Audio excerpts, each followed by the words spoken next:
Hi అండి. లైఫ్లో fail అయ్యానని బాధపడుతున్నావా? అక్కడే బాధపడకు, ఎప్పుడు బాధపడకు. ఇబ్బందులు ఎదుర్కొన్న వాళ్ళందరూ ఇబ్బందుల్లోనే మునిగిపోరు. లేసే టైం వస్తుంది. నిజం చెప్తున్నా. అందరూ నన్ను అడుగుతుంటారు, నీకెంత కష్టం వచ్చినా ఎలా నవ్వుతావక్క అని.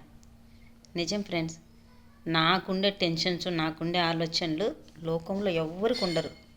కానీ చాలా బరువు మోస్తున్నా నా హృదయంలో. కానీ దాన్ని తేలిగ్గా పెట్టుకొని ఎందుకు నవ్వుతూ ఉంటాను తెలుసా? నవ్వకపోతే మనం టెన్షన్ ఫీల్ అయినామనుకో, మన మరణం భిన్న వచ్చేస్తుంది.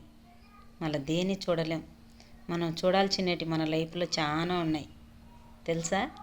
అందుకని అన్ని హ్యాపీనెస్ని ఇక్కడ దాచుకొని అలా నవ్వేసుకుంటూ ఉంటేనే మనం ఆనందంగా ఉంటాం. నవ్వకపోయినాము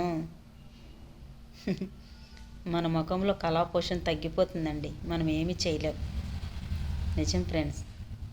నచ్చితే మీకు కూడా ఇలాంటి ఆలోచనలు ఉంటే తప్పకుండా లైక్ అయితే చేయండి. బాయ్.